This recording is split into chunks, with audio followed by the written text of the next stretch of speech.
¿A quién de nosotros nos gustan las buenas historias? A todos creo, ¿no? A todos nos gustan las historias. Hablaremos de una historia en la Biblia y hablaremos de ese Jesús que les cuento, de una historia que Él está contando, que es su manera preferida de contar las cosas.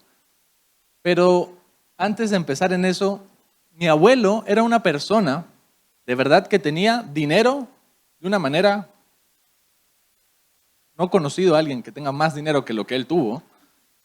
Él cuando literal llegabas a la ciudad, todo el mundo sabía quién era, los micros te llevaban o los taxis o el carro. Yo bien pequeño, era como, wow, ¿quién será mi abuelo? No entendía. Pero mi abuelo, con él siendo ganadero, tenía vacas, caballos, la chacra, un montón de cosas. Tenía un hijo, mi tío, el mayor de todos los que son, que era el administrador. Él era el que administraba las cuentas, las finanzas de mi abuelo.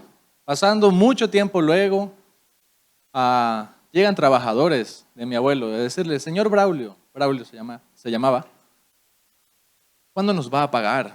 Mi abuelo se exalta como, ¿cuándo? ¿Cómo que cuándo? ¿Qué ha pasado? Y él como, no sé qué está sucediendo, voy a solucionar.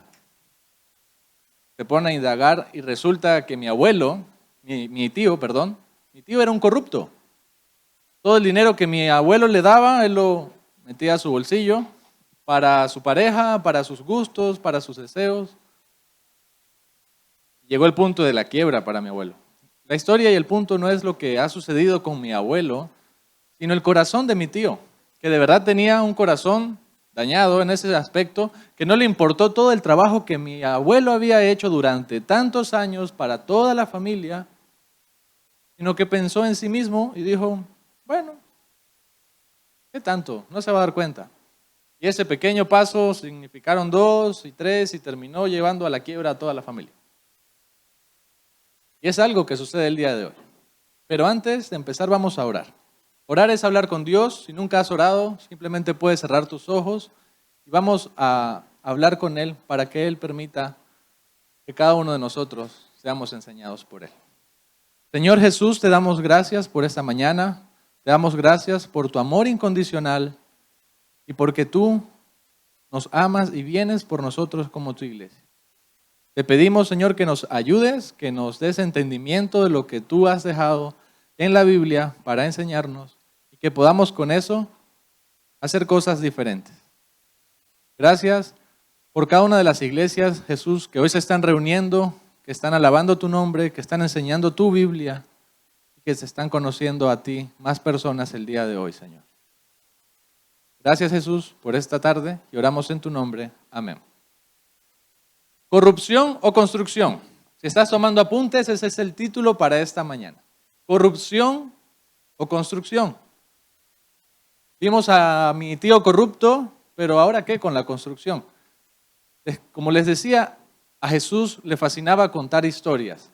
Tal vez en tu Biblia dice parábolas, pero son historias para enseñar una lección moral, una lección espiritual, con el punto de que los que escuchasen se identificaran, entendieran y fuese más fácil captarlo, ¿no? Dice Marcos capítulo 12, versículos del 1 al 5. Corruptos de inicio. ¿Por qué son corruptos de inicio? Versículo 1. Después Jesús comenzó a enseñarle con historias.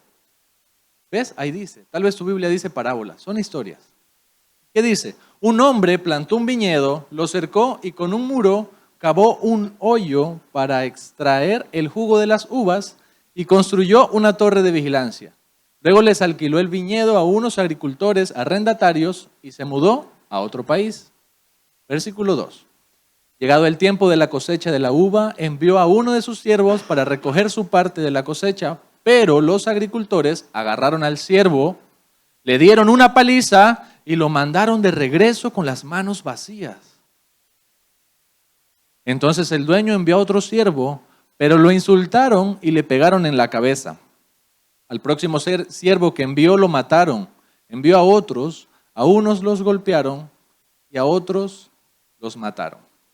Corruptos desde un inicio. Corruptos que estaban escuchando. Jesús está hablando a personas importantes. Jesús no está atacando a personas comunes y corrientes. Jesús está confrontando algo que estaba sucediendo que era importante. ¿A quién le estaba hablando? Si vemos antes, pueden verlo o pueden anotarlo, en Marcos capítulo 11, versículo 18, el capítulo anterior, ahí nos dice a quién le habla Jesús. Jesús le habla a esas personas, a esos líderes, a esos sacerdotes, a esos ancianos, a esas personas instruidas. ¿Y qué hacían ellos? Los sacerdotes estaban ahí para guiar al pueblo. Los fariseos eran los que escribían lo que se decía. Los ancianos, los que guiaban al pueblo y los pastoreaban en sí. Y los otros eran los que administraban las cosas del templo. Estas personas no eran cualquier tipo de personas. Pero qué dueño, ¿no? El dueño envió a un siervo, envió a otro siervo y hacía varios, pero si tú eres dueño de una empresa, si tú estás de viaje o vas a otro país, como dice en la historia, el dueño se fue a otro país. ¿Y qué hizo? Envió un siervo, mira, te voy a enviar, vas a buscar mi dinero, vas a buscar lo que me corresponde de la chacra para que me lo traigas. Envió uno y regresa golpeado. ¿Qué hace? Envió a otro. Qué extraño. Tú como dueño, si envías a alguien a buscar la parte que te corresponde, ¿qué haces? ¿Qué haces cuando llega ese trabajador golpeado o malherido? Es como, uy, ¿qué te pasó? ¿Estás bien? Seguro algo ha pasado, seguro algo dijiste, seguro algo hiciste, voy a enviar a otro. Y envió a otro, ¿y qué pasó? Ya ese no regresó. Estaba muerto. Después envió a otros que también mataron, que golpearon, que insultaron. Se molestaban esas personas, esos oyentes contra Jesús por lo que estaban escuchando. Se molestaban y se quejaban porque no había una solución ahí para ellos. Ellos estaban esperando a ese líder religioso que iba a liberarlos del imperio romano y no. Jesús vino como siervo, a arrodillarse, a lavar pies sucios. No era el líder que estaban esperando. Ellos se oponían a la realidad arrolladora de que Jesús no era como ellos. Ellos esperaban a ese Mesías como ellos, un fariseo, una persona importante. Ellos no estaban aceptando a Jesús, ya que Él no era ese líder que tanto anhelaban. ¿Y qué es la corrupción? ¿Qué tiene que ver la corrupción en todo esto? La corrupción es el mal uso de un funcionario con su autoridad. Es abusar de los derechos, es abusar de esa autoridad que tengo para obtener de otros. Así como mi tío tenía autoridad en la posición con mi abuelo siendo el administrador, se aprovechó de esa autoridad. El corazón de la corrupción está latente en nuestros corazones, para todos. Buscar mis deseos y mis beneficios antes de pensar en Dios. Confiar en lo que voy a hacer, en cómo lo voy a hacer, es mejor que confiar en Dios. Así estamos pensando, así piensa la mayoría de las personas. Es como lo que voy a hacer, no, voy a hacer esto y si logro obtener esto, aquello, no, así estoy asegurando lo que va a venir la otra semana, no sabemos qué va a pasar. Pero ¿a costa de qué hacemos esas cosas? ¿Cuál es la tierra que Dios te ha dado? ¿Cuál es esa tierra que Dios te dio para qué?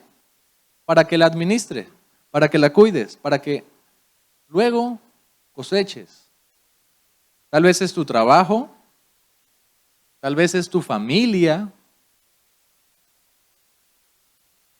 tal vez son tus empleados, o tal vez son tus amigos de la universidad, tus compañeros, no sé cuál sea tu tierra. Pero Dios te la dio con un propósito. ¿Qué estás haciendo con ella? Lamentablemente la corrupción en nuestro mundo el día de hoy es algo de todos los días. Es algo normal. Es normal ir en tu carro, en tu moto y que te pare el policía y pagar la coima. Porque no quiero. No, mejor me evito la papeleta. Es normal. O las informalidades en el trabajo. Hablaba con una de las personas de la iglesia, él es cristiano. en su trabajo. No sé cuántos son exactamente de los trabajadores, pero un día llegó la auditoría a la empresa a ver qué estaba pasando con los trabajadores, si se estaba cumpliendo o no lo que la empresa tenía como lo que tenía que hacer. Y el dueño de la empresa les dice, si vienen a ustedes y les preguntan acerca de los días libres y el pago, una mentirita blanca. No digan eso, digan que sí se les está pagando así y así. Se les va a reponer luego con días libres. Él dijo, si vienen a mí, yo sí les voy a decir. ¿Por qué? Porque él entendía y entiende su posición delante de Dios. Él arriesgaba su trabajo, que literal es con el que alimenta a su familia, por hacer lo correcto delante de Dios. Y eso es algo que nosotros necesitamos practicar en nuestra vida. Confiar en Dios y no en nosotros. Confiar en que lo que Él esté haciendo en nuestra vida vale la pena, y aunque no lo veamos el final de todas las cosas, confío en lo que vas a hacer, Señor. Si digo la verdad y me botan del trabajo, bueno, tú proveerás otro mejor. Y si no es así, ayúdame, guíame, y Él te va a hacer. Créeme que Jesús quiere ser parte de tu vida. ¿Estoy corrompiendo esa tierra que Dios me ha dado? Puede ser tu familia, como decía, tu trabajo, negocio. ¿La estás corrompiendo? Es algo para que pienses. Versículos del 6 al 8. Un padre extraño. ¿Qué padre tan extraño? Qué extraño ese dueño que no solo envía a sus trabajadores, sino que luego envía ¿a quién? A un hijo. Vamos a leer versículo 6. Hasta que le quedó solo uno. Su hijo, a quien amaba profundamente. Finalmente el dueño lo envió porque pensó, sin duda respetarán a mi hijo. Sin duda, claro, es mi hijo, él es el heredero, él tiene que ir y a él lo respetarán. Versículo 7. Los agricultores se dijeron unos a otros, aquí viene el heredero de esta propiedad. Matémoslo y nos quedaremos con la propiedad. Así que lo agarraron, lo asesinaron y lo echaron fuera de la viña. Qué dueño tan extraño. ¿Qué papá hace algo de esa manera? ¿Tú, padre, enviarías así a tu hijo? ¿Tú que eres padre, enviarías a tu hijo a morir? Ya has enviado a muchos que no regresaron, y los que regresaron, regresaron heridos. ¿Y sabes lo que va a suceder y envías a tu hijo? ¿Tú lo harías? Tu hijo, si tu padre te dice que vayas a recoger lo que corresponde, pero tú estás viendo lo que ha pasado con todos sus trabajadores, con todos sus siervos, yo no iría. Yo dudaría mucho en ir. Si ya los han matado a todos ellos, ni a bala voy yo. ¿Tan mal cree que voy a ir a morir? No. Vemos que ese hijo no dijo nada y fue a morir. ¿Y los agricultores qué dijeron? Aquí viene. A veces esa es nuestra naturaleza. Aquí viene el heredero. A ver cómo obtenemos algo de esto. Qué padre tan extraño, la verdad. ¿Qué tipo de jefe hace algo así? ¿Tú eres jefe? Si tú eres jefe, ¿harías algo así con tus trabajadores? Si tú eres padre nuevamente, ¿tú lo harías así con tu hijo? ¡Wow! Yo no soy padre, pero no me imagino tener un hijo y ponerlo en esa posición. Qué extraño, la verdad. Qué padre tan irresponsable que envía a su propio hijo a morir. Y algo para que pensemos. Estemos pensando en esto mientras seguimos en el estudio, en la historia que estamos viendo.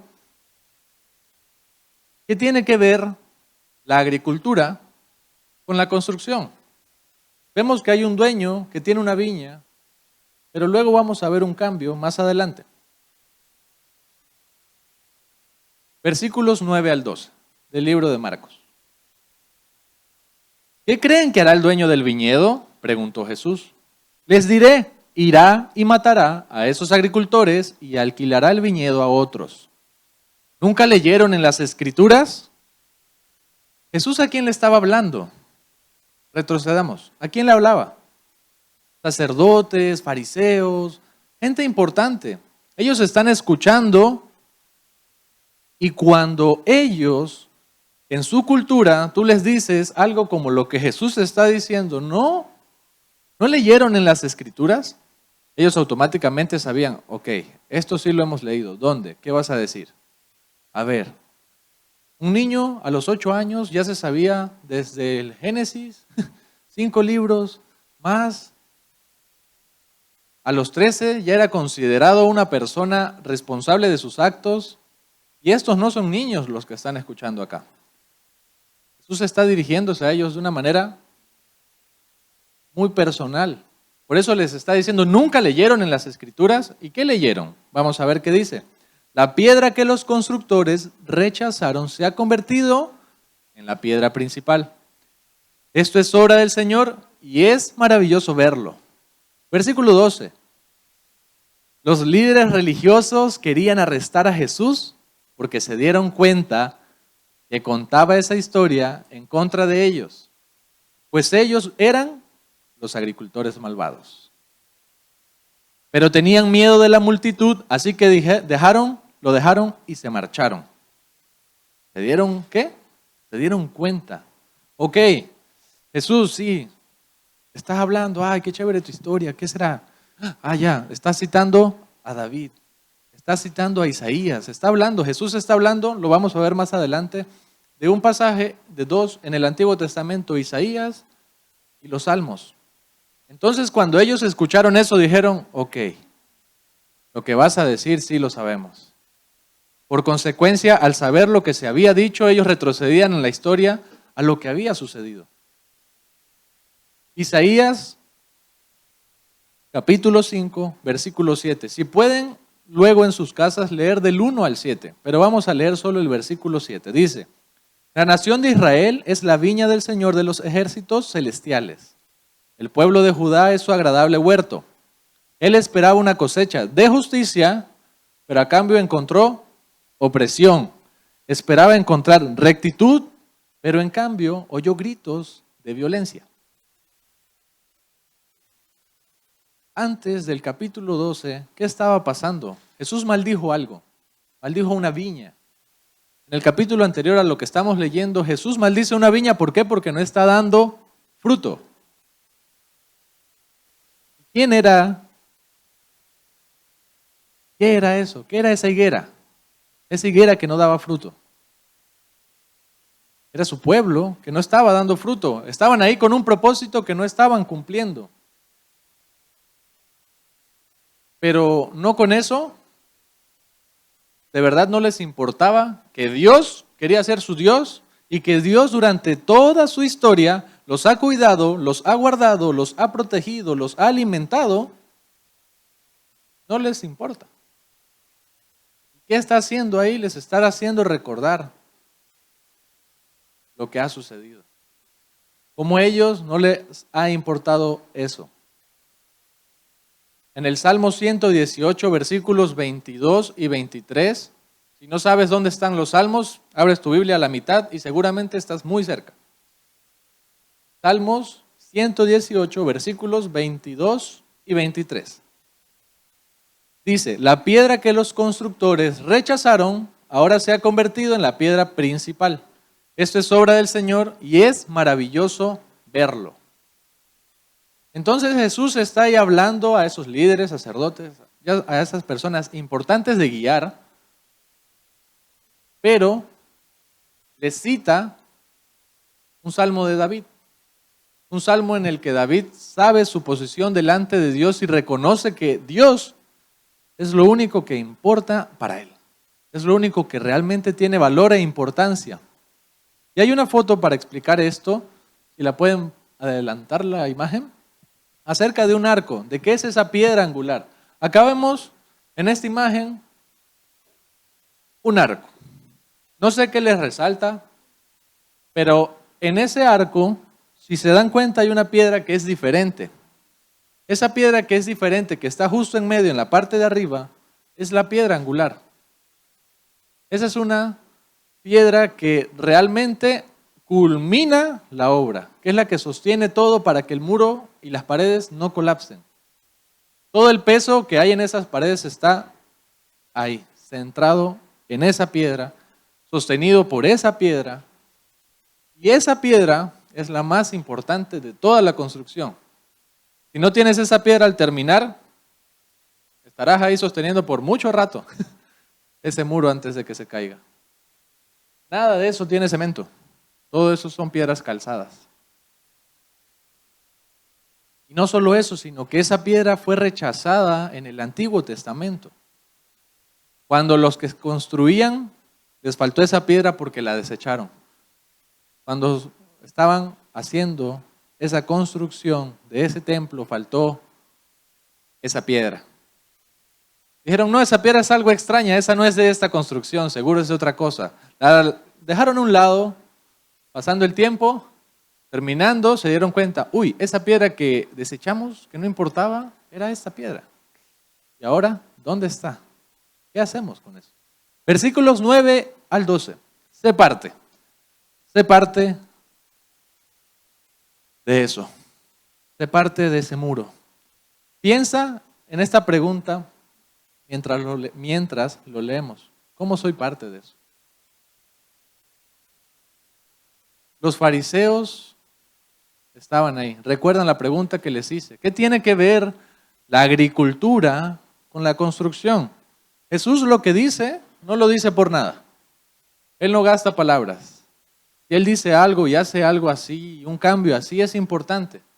Jesús está hablando a quienes, ya sabemos, a los que no guiaban. ¿En dónde? En el templo. El templo era el lugar más importante. ¿Por qué? Porque ahí es donde las personas iban a buscar de Dios, donde las personas iban a llevar sus ofrendas a Dios, donde las personas iban a tener esa relación con Dios.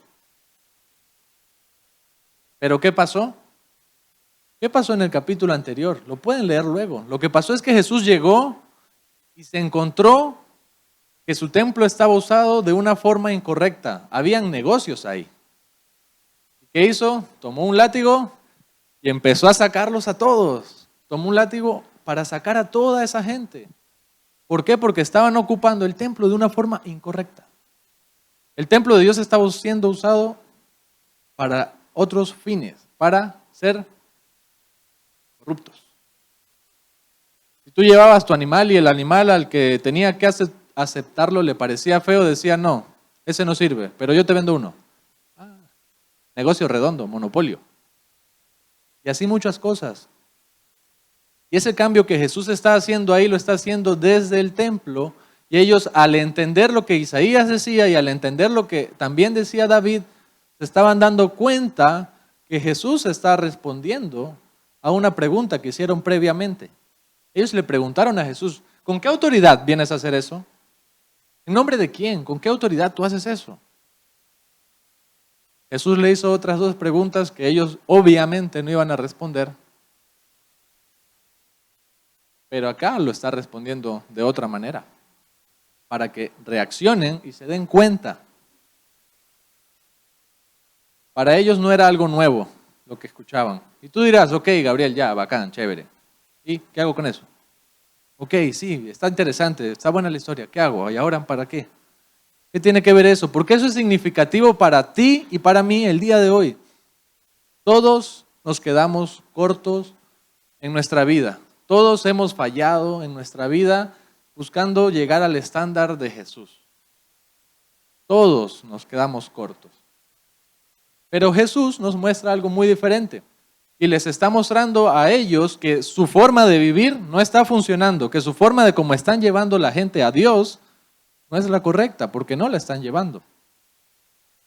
Jesús les está diciendo, ustedes le dicen a la gente que cumplan las leyes, que hagan estas cosas, que sean buenos, que sean de muchas maneras. ¿Qué hacen? Ellos que les ordenan cómo vivir, no viven de esa forma. Ellos que les dicen no robes, roban. Ellos que le dicen no maten, matan. Él quiere que tú y que yo seamos parte de esa obra maestra, que seamos parte de esa construcción. Dios tiene para ti un espacio específico.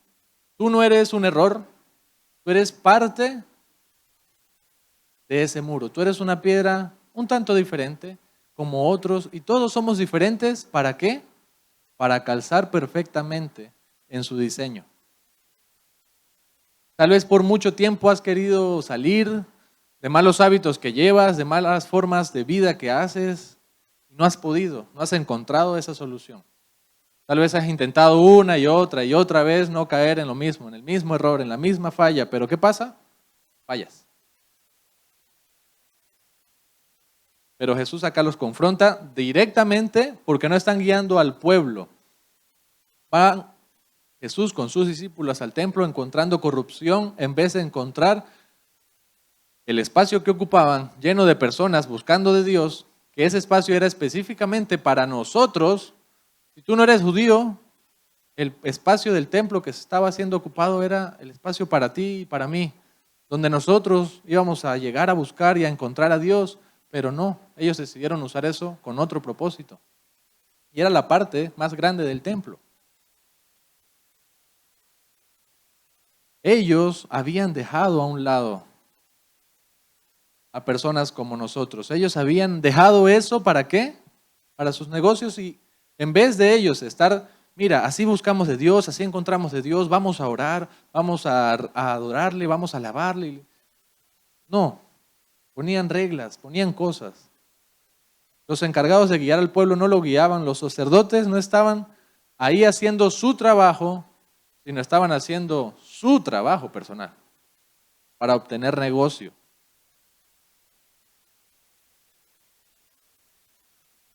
Tal vez eres tú la persona que echa la culpa a tu iglesia porque no te ayuda de la forma como tú quieres. Tal vez nos hemos encontrado contra un líder molesto porque no hace las cosas como me parecen a mí, como yo creo que son justas. Te quejas de la corrupción que hay el día de hoy, pero pagas la coima. Posiblemente eres como yo, un trabajador. Yo soy un trabajador independiente, trabajo en la construcción y me llaman clientes, mira, necesito que vengas a mi casa, veas esto, a ver, ¿cuánto me cobras? Voy, le cotizo, ya, tanto material, necesita eso, necesita lo otro. Le digo, ya, en mi mente sé que son 400 soles. Pero luego digo, ¿y si le cobro 450? 50 soles no se va a dar cuenta. Si le cobro 80 más, ¿qué tanto, no? Pero estoy corrompiendo mi corazón. Estoy corrupto desde adentro. ¿Por qué? Porque quiero obtener un poco más. ¿Por qué? Porque simplemente no estoy confiando en que Dios me puede proveer.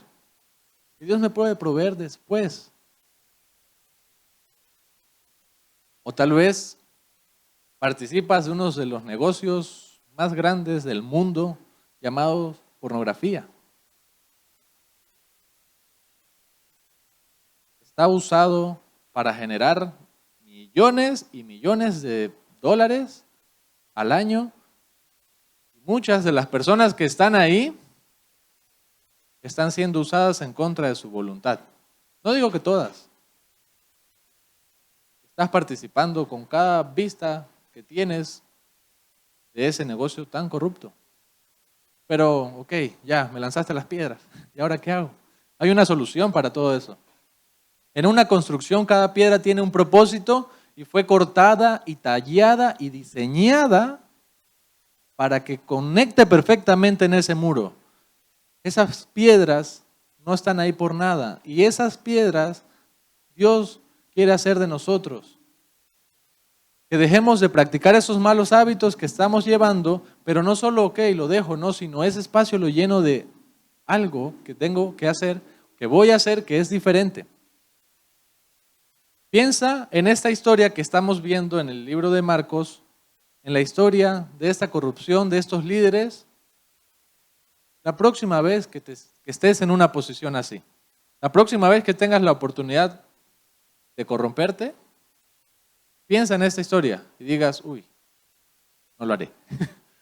Ya estás dejando un mal hábito, ya estás dejando algo. ¿Y qué estás haciendo ahí? Estás confiando en Dios, como tu Salvador, como tu proveedor. El pueblo de Israel estuvo en el desierto 40 años y sus zapatos no se desgastaron, nunca les faltó comida. ¿Qué hicieron ellos para entrar a su tierra prometida? Solo pasaron, solo dieron un paso y llegaron. Ellos no hicieron absolutamente nada. ¿Por qué? Porque Dios quería, y Dios es su Señor. Pero Dios quería que ellos lo vieran de esa manera, que confiaran en Él, pero no, ellos estaban confiando en sí mismos. Al tú ser parte de la iglesia de forma activa, vas a encontrar un lugar que Dios sabe que está perfectamente diseñado para ti. Dios te ama tanto que te ve como su obra maestra. Y no lo digo yo, lo dice la Biblia. Lo dice en Efesios, no vayan ahí, si quieren lo anotan. Efesios capítulo 2, versículo 10. Dios te ve de una manera tan increíble, Dios te ve de una forma que dices, ya creé el mundo, los océanos, las montañas, los animales, pero tú eres mi obra maestra. Tú eres la persona que amo con locura y que antes de crear el mundo pensé en ti, y en ti, y en ti. Dios quiere ser parte de nuestra vida. Y una aplicación para esto, realmente dos aplicaciones para esto. La primera es, ¿estoy siendo responsable con la tierra que se me ha dado? ¿Estoy siendo responsable con mi familia? ¿Estoy siendo responsable con mi trabajo? ¿Estoy siendo responsable en mi universidad, en mi colegio o en mi deporte? ¿Estoy siendo responsable? La segunda aplicación es, cuéntale a alguien de tu círculo social, de tu entorno, o sea, tu trabajo, tu universidad, tu colegio, que vas a la iglesia. Y no solo eso, luego da un paso más, ya lo invitas. Si sientes que tú no encajas, que no tienes un propósito en la vida, vengo a decirte que Jesús quiere ser el centro de tu vida, que tú tienes un lugar en Él. Y si tú aún no encuentras ese espacio que sigue lleno en tu corazón, es porque Jesús no está ahí. Es como esa piedra, en tu corazón siempre falta un espacio. Y si esa piedra no está ahí, es porque Jesús no está ahí, porque Él es lo único que encaja en esa vida.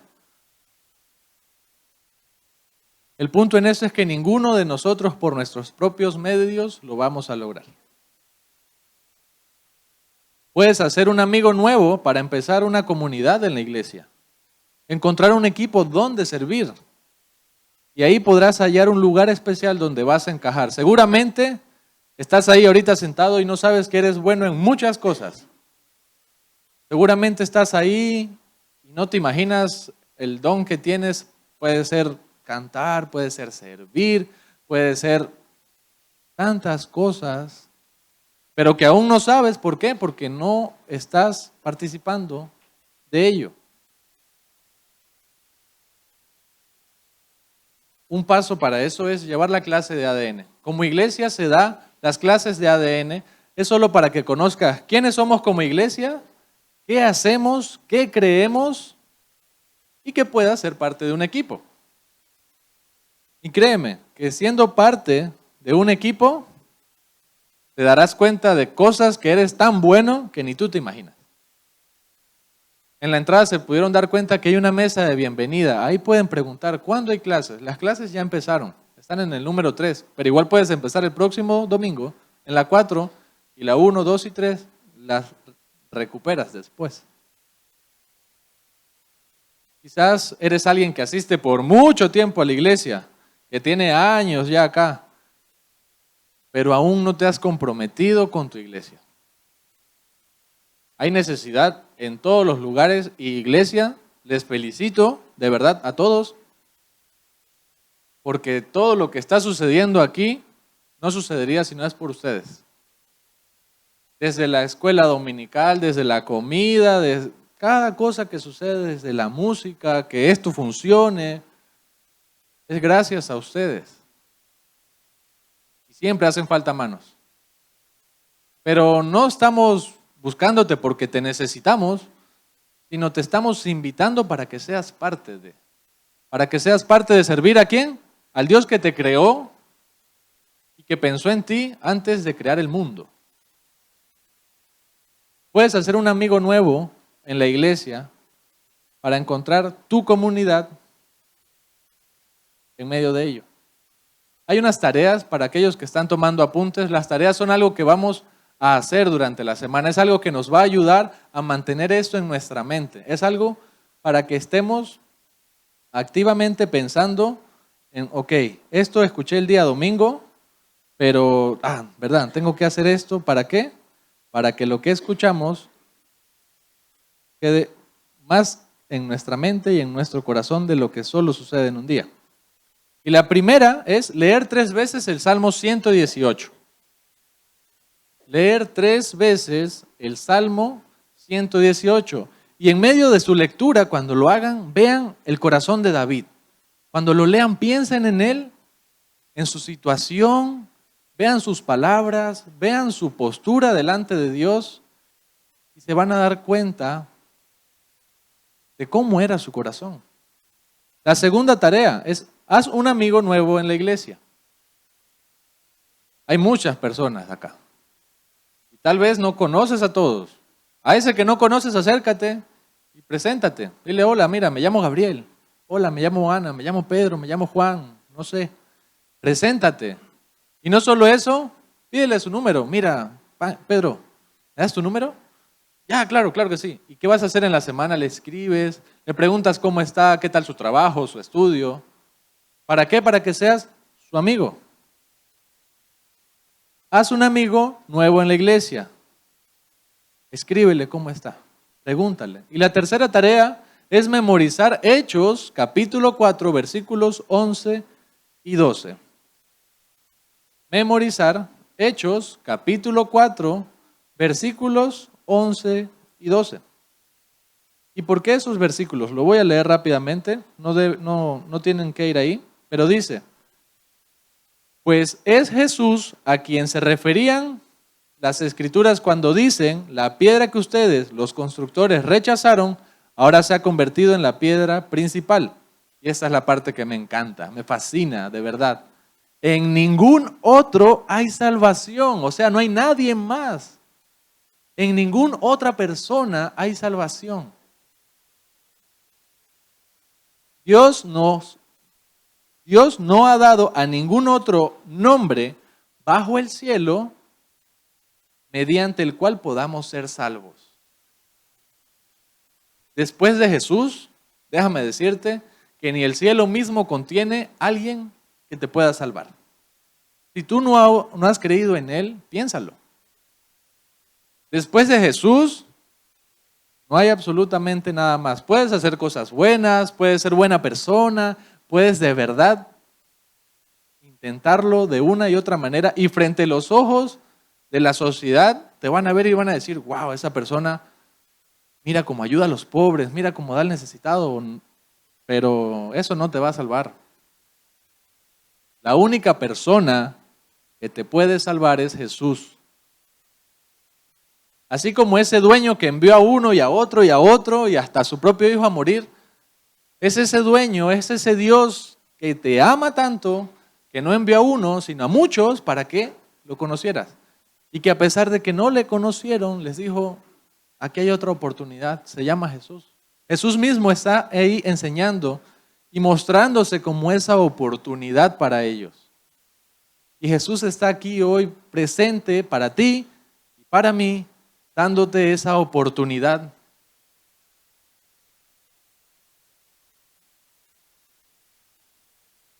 Si aún no conoces a ese Jesús, déjame decirte que esta es una oportunidad. Tal vez Él ha hecho esto. Ha tocado varias veces tu puerta. Te ha dicho, hola, soy Jesús. Tal vez alguien, tu vecino, tu hermano, tu primo te ha dicho, mira, quería presentarte de Jesús, pero bueno, Él hizo esto y esto. Tú no, gracias. Esa gente rara, religiosa, no quiero. Tal vez te lo han presentado una y otra vez, pero ese Jesús está tocando tu puerta otra vez. ¿Para qué? Para que sepas que te ama, pero para que lo reconozcas en tu vida como tu Señor, como tu Salvador. Él vino a morir en una cruz, como ese hijo que fue enviado sin haber hecho nada en absoluto malo. ¿Para qué? Para que lo mataran y lo echaran fuera. Jesús está hablando de sí mismo en lo que va a suceder más adelante, muriendo en esa cruz. Nosotros vemos ahora la Biblia en la perspectiva de lo que ha sucedido. Ellos lo veían en la perspectiva de lo que estaba pasando ahí y no sabían exactamente qué iba a venir en imagen. Lo habían escuchado y lo esperaban de una manera diferente, pero Jesús para nosotros es voltear atrás, ver a la cruz, reconocer que murió, que siendo el Hijo de Dios se entregó por ti y por mí para darte vida eterna. ¿Por qué? Porque tú no puedes salvarte, porque yo a mi forma no puedo salvarme, y nos está dando esa oportunidad y esa solución. Que aunque tienes una vida desordenada, no sé cómo es tu vida, Él no ve eso, Él te ama. Él quiere amarte y en su caminar, mientras más le conoces, vas a ir haciendo esos cambios. ¿Por qué? Porque Él es quien te ayuda. En la iglesia todos somos imperfectos y venimos a buscar a ese Dios perfecto que nos ama. Pero no solo ahí murió, sino que resucitó por ti y por mí. O sea, no hay nadie que haya hecho algo así para nosotros. Él nos está dando el ejemplo de lo que va a suceder con nosotros cuando hayamos creído en Él y cuando estemos luego eternamente con Él. Nos está enseñando y dando el ejemplo de que hay esperanza. En Él hay esperanza. Él te ama. Y si tú nunca lo has conocido, si tú nunca lo has aceptado, reconoce que has fallado. Reconoce delante de Él que has pecado y que te has equivocado, pero que quieres que Él te ayude. Reconócelo como ese Hijo de Dios enviado para darte salvación, para rescatarte de la vida que estás llevando, y no solo eso, sino hacerte parte de su familia. Si esa es tu decisión el día de hoy, puedes cerrar los ojos y orar conmigo. Señor Jesús, te pido para que me salves. Te pido perdón por mis errores, por mis fallas y por mis pecados. Pero te pido a ti Jesús, te pido a ti que seas ese Señor de mi vida, el que la gobierna, el que la guía, el que la dirige. Que me des esa oportunidad. Gracias porque me la permites y porque solo creyendo en ti puede suceder. Gracias porque tú me vas a ayudar luego a cambiar cada uno de esos hábitos que hoy llevo. Quiero creer en ti, Jesús, como mi Señor y como mi Salvador. Y te doy gracias porque me haces parte de tu familia el día de hoy. Y te pido, Jesús, yo por cada una de estas personas, por cada uno de nosotros que estamos acá, para escucharte, para conocerte, y no solo eso, sino para ser partes de ese muro que tú estás haciendo con tu iglesia. Gracias, Señor, porque tú vienes pronto por cada uno de nosotros, para los que hemos creído en ti. Te alabamos, Señor, y en tu nombre hemos orado. Amén.